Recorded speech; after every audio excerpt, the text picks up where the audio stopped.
I advise that this place be shut up at once. But everybody's having such a good time. Yes, much too good a time. The place is to be closed. But I've no excuse to close it. Find one. Sortez, messieurs, sortez. Everybody is to leave here immediately. This cafe is closed until further notice. Clear the room at once.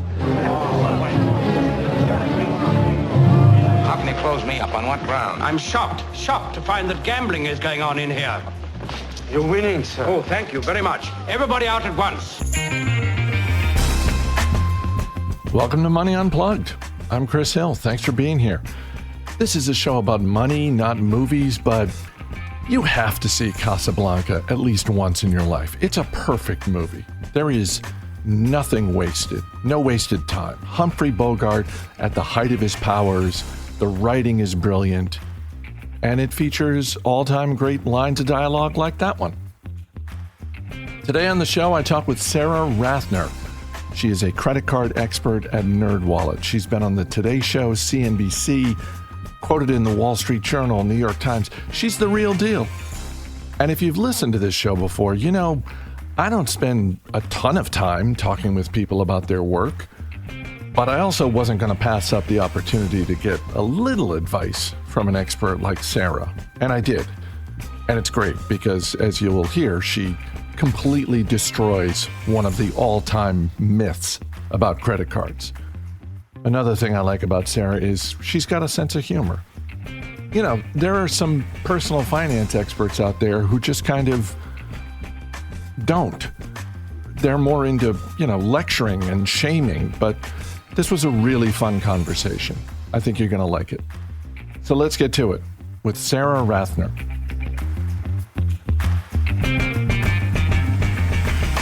Where did you grow up?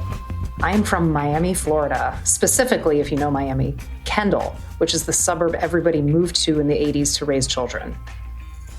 People think growing up in Miami is like dancing on bars when you're 12 and like spending all day at the beach. And it's just kind of like growing up in any suburb. It's just warmer and there are more palm trees. But, I went to the movies. I went to my friends' houses. It was pretty normal. Do you have siblings? I do. I have an older brother. And what's your earliest memory of money? I once tried to negotiate with the tooth fairy. I remember doing that. So I think the going rate at the outset of losing teeth was a quarter per tooth. And then I asked for 50 cents and I got 50 cents. And I asked in a note to the tooth fairy. I was just going to say, how did this correspondence take place? Yeah, this was in writing, slipped under my pillow. And then on one time I got kind of cheeky and I asked for $1. I don't even know if it was a molar or not. Like, was it worth $1? I have no idea. Because the molars, like you fought to lose those. And I still got 50 cents. My request was denied. So 50 cents seemed to be what it topped out at the time. This was in the 90s. So I don't know what parents are paying for teeth these days. What is it, like $20 a tooth? Like, what's inflation? No, God, no. When you ask for the $1 and you get 50 cents, is there an explanation from the tooth fairy? Or is it just like, nope, it's a couple of quarters? There was no explanation. Yeah. Tooth fairy doesn't have time. Yeah, Tooth fairy doesn't need to explain. Dude. No, absolutely not. So was money talked about in your home? It was, yeah. Growing up, we never got like an allowance. It was more just like if we needed money for something, just kind of ask for it. Like, hey, I'm going out with my friends to the mall. Could I have like $20 to buy lunch and maybe go to the movies or something? So I always kind of just had money as needed, but it wasn't like this weekly or monthly cadence. And it wasn't really like tied to chores. I was obviously expected to do chores, but it wasn't paid out like a little kid salary. So what was the first job you had when you were a kid? First job that I was, I guess you could say, technically paid for, I was a counselor in training at a summer day camp in Miami. It was a theater camp for, my campers were girls aged 4th through 8th grade. So I actually wasn't much older than some of the oldest campers. I was paid like $100 and volunteer hours, which I needed to graduate from high school. So that was for 8 weeks of work. So parents, if your kids are in day camp and the teenagers watching them give you any sass, it's because they're paid like a pittance to keep your children safe. So please be nice to them. $100 for 8 weeks? Yeah. Yeah. That was not enough money to deal with some of those parents, let me tell you. The kids were fine. It's the parents. The tooth fairy is paying a better rate than that. I know. I should have lost more teeth. So you went to Northwestern University, degree in journalism. Do I have that right? Yes. And was that sounds to me like someone who knew in high school, this is what I want to do. Oh my God. And by the way, I'm sure Northwestern has. Did you like contact my high school journalism teacher as part of your research for that? No, I didn't. But I was just thinking that I'm sure Northwestern University has other degrees that it offers. But everyone I've ever talked to who went there, who's an alum, it's a journalism degree. So how old are you when you start to zero in on your college of choice? So let's see, I joined the high school paper my sophomore year. So when I was like 15 and stayed with it through senior year. I was eventually editor-in-chief because like every Northwestern journalism graduate is the editor-in-chief of their high school paper. You show up for orientation, they're like, all right, raise your hands if you were editor-in-chief of your high school paper. The entire room's hands go up. And that's when you realize in that moment, you're no longer special. You are now just one of the masses. And now you have to work your way up to differentiate yourself from your peers yet again. And so really from the time I was 15, I was interested in it. I actually went to a magnet high school that specialized in science and specifically maritime science as a topic. And so it's kind of weird that I came out of that wanting to study journalism because a lot of my classmates they all wanted to be like marine biologists or engineers.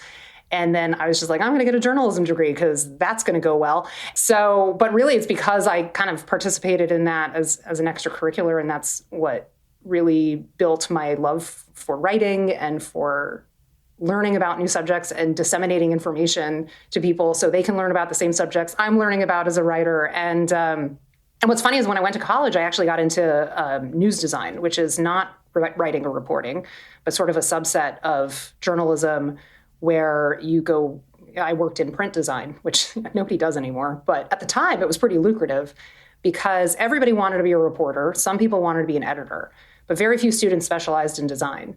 And so when you went to job fairs as a student, all these recruiters were like, oh man, I've met like 1 million reporters today, and you're the only person with the skill set to know how to use pagination systems this way. Want an internship? And it accidentally made it so that I could start my career in larger markets, earning a higher salary than I would have if I was fighting with every other student who wanted to be a reporter. I had a professor who was a mentor of mine, and that was her specialty. And I remember she came and spoke in one of my freshman classes. And I was feeling a little bit lost, like every college freshman does. And she spoke, and it just like hit me. And I was like, this is what I want to do. I need to go to her office hours. And so I went and spoke to her and later took some of her classes, even attended conferences with her and other students. And she made the connection that got me my first paid internship for what I was actually studying in college. And I was 20 years old when that happened. And so, yeah, it was a good connection to make at the time. It's not as lucrative of an industry now as it used to be. A lot of things are done differently. You know, the way that the newspaper industry operates and how things are more centralized now. It's not something I think I would pursue if I was in college today, but in the early aughts, it was kind of the sweet spot. But it's not until you get to Northwestern that you figure out this is the area you want to go in. So when you're in high school and you're talking to your parents about this is the school I want to go to and this is the career I want to pursue, am I safe to assume that money came up? Because I'm assuming your parents are like, it's great that you're passionate about this. Historically, people who go into journalism don't make a ton of money. I don't know if any of us realized that. I think what you see in journalism makes the career seem really glamorous. You see people on TV, you hear people on the radio. You don't realize what it takes necessarily to be a reporter on a TV station in a major city. How many years it takes, how many small cities you need to live in to reach that point. Because you look glamorous and you're on TV. So as far as anybody's concerned, you're famous. and I'm on TV now for my job. And I'll tell you that, like, I put on full makeup and I do my TV segments and then I go clean my cat's litter box. I mean, I live a very normal life and I wear full makeup for that too. It's a very glamorous litter box cleaning experience. I recommend if you have a cat, you should put on a bridesmaid's worth of makeup before you clean the litter box. And you tell me it doesn't elevate the experience. But really, I think my parents were supportive of what I wanted to do, and they knew that it was something that I was good at and I loved. And they wanted both of their kids to go to the colleges they could get into, realistically. They were willing to pay for what they could.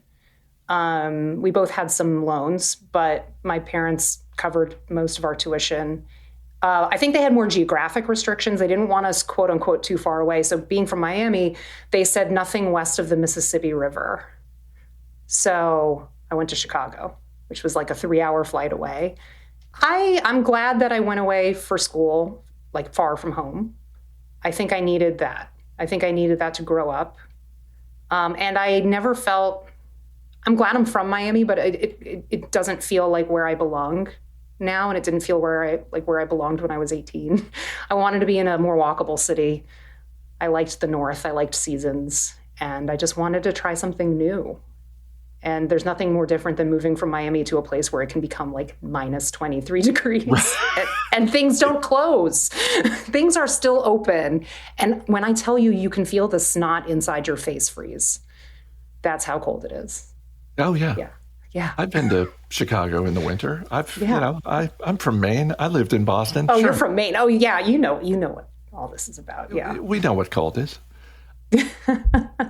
I'm listening to you talk about studying journalism, your early career in journalism, and it reminds me slightly of our mutual friend, Robert Brokamp, who initially chooses a career in education. And it is because he is choosing this career, he thinks to himself, I'm probably not going to be making a lot of money, so I better learn something about money so that I can take care of the money that I actually do earn. And I'm curious if you had a similar experience. You graduate from Northwestern, you start working at a big newspaper, you're making, good money for someone right out of college, I'm assuming, as you indicated, relative to maybe classmates of yours who become reporters and they're working at a small paper somewhere. Is that when the money light flips on for you, when you're now a young working adult and you think like, oh, I got to pay. How does this work? How do savings accounts work? How does investing work? Yeah, and that was back when online high yield savings accounts were like this new technology. And it was just like, are these real and legit? And interest rates were 5% for these types of accounts at the time, which is great. And I was just like, can I do this? So let's see, I was 22 years old, living in Washington, D.C., interning at the Washington Post. And my salary was $800 a week, which felt like a king's ransom at the time. It was enough to like pay my rent, which to start was $900 a month, including electricity. And I didn't own a car because I lived in the middle of downtown D.C. and didn't need it. And I got by. And I was able to pay my student loans off, month by month. I was able to pay for my rent and my food and my clothes. And I did it. And, I wouldn't be able to survive on that amount of money now in Washington, D.C., because I think that same studio apartment would probably go for like $2,400 a month. But at the time, I felt like I was doing very well for where I was in life. I was working a prestigious job, which is the whole point of going to a school like Northwestern, right? You want to have bragging rights when you graduate. And I ended up staying there for almost 2 years. And I felt like it was enough. Like I could afford my bills.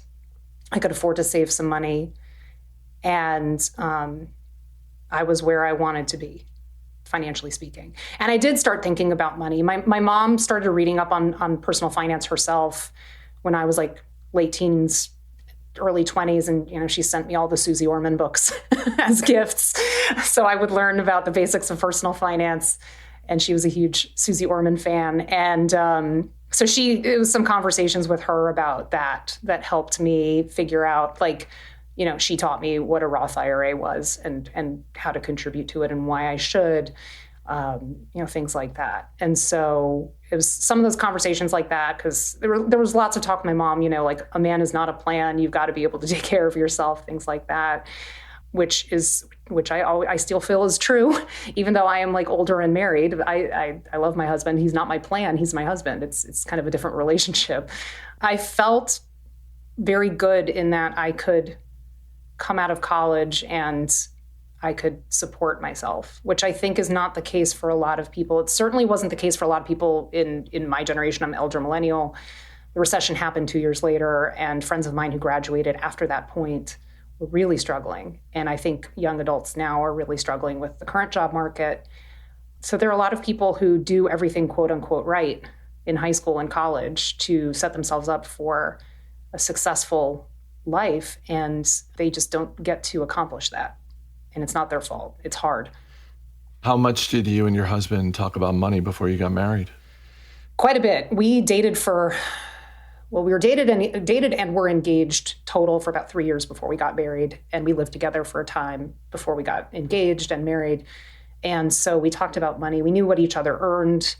We knew about any debt situations we'd been in. And we always kind of wanted to approach it as not fully joint after we got married. We still have not fully joined our finances. They're more joint than they used to be because we own a house and we have a child. So talk about the ultimate joined things. But we always wanted to each have some autonomy with money in our relationship, but also talk things out and plan things out as much as we could in advance. And so when we talk about a major expense that's coming up, we say, okay, like what can we each comfortably contribute to this, or where's this money going to come from? Is it going to come from one of our joint savings accounts that are earmarked toward things like home repairs, or are we each going to contribute out of our incomes to this major expense? And these are conversations that we've had for a long time, all the time. We've been together since 2012. And it's something that I like about our relationship, that we can talk about these things. It's something that was really important to me in a partnership, that I was with somebody who wanted me to maintain my own autonomy in our relationship, wasn't expecting me to be secondary to him in any way. And also somebody with whom I could openly talk about these financial decisions, because there's a lot of romance in relationships, but there's also a lot of the logistics of day to day and month to month and year to year living. There's a lot of non-romance. There's a lot of non-romance. There's a lot of like, all right, whose turn is it to change the kid's diaper now? There's nothing romantic about that. Unless you wear full makeup for it, again. And then if you go full bride, as I've learned here today. Go full bridesmaid and wipe a kid's butt, and then you will feel better about it. It's not true. It's still terrible. Before we get to the speed round, I do want to, I feel like I would be remiss if I did not take advantage of your expertise around credit cards, because you know, so much of money, the thinking and feeling around money is tied to security and opportunity. You know, a lot of times we're just looking to establish security in our financial lives. And hopefully at some point, once we've nailed that down, then we start to look to opportunity. And opportunity can be things like investing. It can also be more fun things like an annual vacation, a fun trip, and that sort of thing. What is the mistake that people make with credit cards that drives you the most crazy? Because we all make mistakes with money. But is there one in particular where you're like, look, people, just get this one right. You can make other mistakes, but stop making this mistake. All right, two things. First of all, and I will yell this from any mountaintop, you don't have to carry a balance to improve your credit. Stop doing it. Whichever elderly relative told you to do that, just don't talk about money with them anymore. Done. There is this myth that it is good for your credit to carry a small balance from month to month and pay interest on it. And you don't have to. If you pay your bills on time every month, in full, hopefully, if you can, if your budget allows. Of course, there are times where your budget doesn't allow it. That's a different situation. But if you have the money to pay your bills in full every month and you leave a small balance, you are literally paying money for nothing. Pay your bills in full if you can, on time, every month. Not just credit cards, but other loans. rent payments, utility bills, medical bills if you're able to. All these bills, just pay them. You don't know what's getting reported to credit bureaus. You have no idea. It's a mystery. It's a black box. So just pay them, and your credit score can still grow over time, because those are all factors that are important to the calculation of credit scores. I do not carry a balance, ever. My credit score is in the 800s. And I have like 20 open credit cards because I do that thing. So... Wait. It's for travel points, guys. Okay. I work for Nerdwallet. Like, I have to practice what I preach. We have to go nuts with the credit cards, but I don't sacrifice my credit score for it. 20 credit cards. Wow. I think that's it's probably not 20. I should fact check that. It's less than that at the time. But, I open cards to get the sign-up bonuses for travel points, and I keep them open for various benefits, free checked bags, room upgrades, all sorts of stuff. So that was the first thing. Don't carry a balance. I do mention a second thing, and it kind of ties a little bit into what I just said about me and how many credit cards I have open at the time. A credit card that's good for your friend is not necessarily good for you. And we all have those friends who are like, I just got this awesome card. You got to do it, bro. They always say bro at the end. Why? And just because a card is popular, it's sexy, it's metal, it looks good, it plunks down on the table all heavy when you pay the bill. Cool. Okay. Like appearances are important. But it doesn't mean it's the right credit card for you, because there are so many cards out there. There's so many features out there. And there's something out there that matches your spending habits, how much effort you want to put into managing the card, how much effort you want to put into earning and redeeming rewards, and even what's right for you based on where you are in your journey of building and establishing your credit. And so just because something is popular doesn't mean it's right for you. Comparison shop. And then as your situation evolves over time, look at what's in your wallet, ask yourself if it's still serving you, or is there another card out there that you can switch to, and then vote with your wallet. So that's my soapbox. I can get off of it now, I think.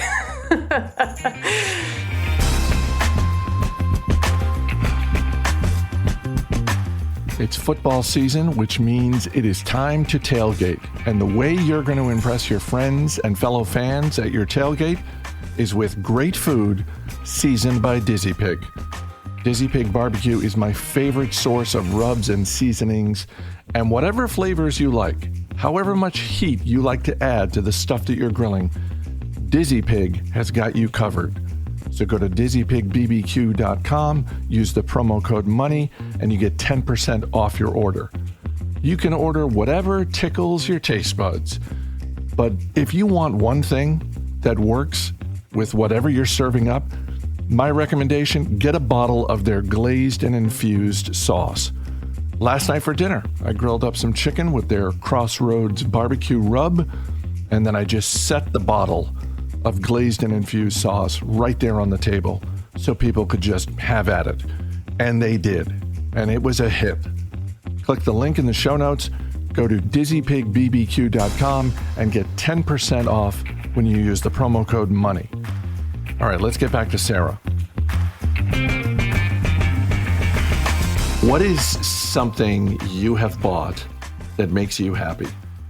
Anytime I can buy back my time in some way, I love it. What I need you to understand, everybody, is I work full time and I have a toddler. So my time is really precious, and because very little of it actually belongs to me. I'm either working or my kid is home and he's like literally glued to me because mommy's the best. And I love it, but it means I don't have much time to myself. So professional house cleaning, godsend. When you have kids and pets and there's hair and stuff all over your house, and then somebody comes over and makes it all go away, and then 2 weeks later they come back and do the same thing, throw money at that. It's wonderful. Sometimes I wish I had somebody that would come and pack my suitcase before I went on vacation, because I really hate doing that. But I just need somebody who can read my thoughts and then pack my suitcase for me. But I haven't found that person yet. Is there a service out there? There probably is, but it sounds like there's a lot of front loading to that. It sounds like you would need to sit for a 3-hour interview so they could. Right. It's where are you traveling? What's the season? What's the weather? Are there any events you're going to? And it's by the time I answer all those questions, I could have just packed my own suitcase for free. Exactly. That's I think you've just nailed why this service is not ubiquitous. Yeah. Have you ever made a purchase that you regret somewhere in your past, and from time to time you still think about it? Nothing really haunts me, but a lot of it is, it's so easy to just buy stuff online and you think that a little purchase is going to solve some perceived problem in your life, and then it doesn't. And then the box comes and you're like, why did I order this? And sometimes I return the item, and sometimes I keep it thinking, oh, damn, this will be useful. And I don't know, sometimes it is, sometimes it isn't. It's this death by 1,000 cuts to your budget of ordering little things. So I'd say, oh, don't do that, but I do it too. So I can't really judge anybody who also does this. What's the last one of those things you bought? I ordered 5 white pool noodles from Walmart. Why? I don't have a pool. But I do have a cast iron clawfoot tub in my son's bathroom. And he's, a rambunctious age. And the bathroom's kind of a tight space. And I want to put the pool noodles around the edge of the tub. So if he smacks his head on the tub, he hits a pool noodle instead of cast iron. What is the last thing you splurged on just for yourself, not for your husband or your kid or anyone else? I tend to get pretty expensive haircuts, which, I don't know, we're on video right now. This is second day hair, so don't judge me for what my hair looks like today, but I have curly hair, and so I'm pretty picky about who comes near my face with scissors. And so I go to a stylist who specializes in curly hair, and, it's me time. It's kind of therapeutic, and it's worth it to me to not just go to whomever and then not really like the results. What is one thing about money that you wish you knew earlier in your life? Whoever says money doesn't buy happiness is lying to themselves and to you. Money totally buys happiness. Money clears your path. It solves problems. I mean, there's no greater joy than somebody coming to my house to fix something that's broken, and they quote a price to me, and they're like, for $500 I can make this problem go away. And I'm like, I'm in a position where I could just say yes to that without even thinking about it. And that's great. That makes me happy. What is a charitable cause that you like to support? Anything animal related. I think Tess said this to you when she was on the show a couple of weeks ago. I've had 5 rescue pets in my life, and I always like to make sure that organizations that help animals are supported. I also, whenever I give to my alma mater, I give to the student newspaper, the Daily Northwestern. It's where I got my start. It's where a lot of us got our start. It's where I made some really good friends. And I think student journalism is really important. They do amazing work. So I like to support them specifically when I support my college. Do you have a favorite movie or TV series that has money as a through line? Oh, yeah. So not so much money, but maybe like Class. Working Girl is one of my favorite 80s movies. Was it Melanie Griffith? Yeah, and Harrison Sigourney Ford. Weaver, Harrison Ford. That was the movie where we discovered, Harrison Ford can do comedy.